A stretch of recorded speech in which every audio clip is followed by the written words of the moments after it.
Israel imetangaza kuanzisha mashambulio mapema hii leo dhidi ya Irani, ikisema hatua hiyo imelenga kuondoa vitisho vya moja kwa moja kwa usalama wa taifa hilo.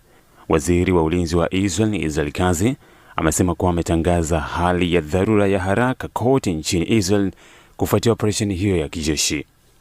Dola ya Israel imeanzisha shambulio la mapema dhidi ya Irani ili kuondoa vitisho vinavyoikabili, alisema Katz katika taarifa rasmi.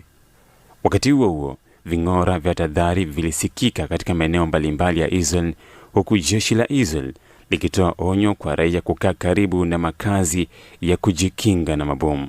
Katika ujumbe wake kwa umma, jeshi la Israel limesema kuwa kutokana na hali ya usalama, wananchi wanapaswa kuhakikisha wanafahamu mahali pa hifadhi salama palipo karibu nao na kuepuka safari zisizo za lazima.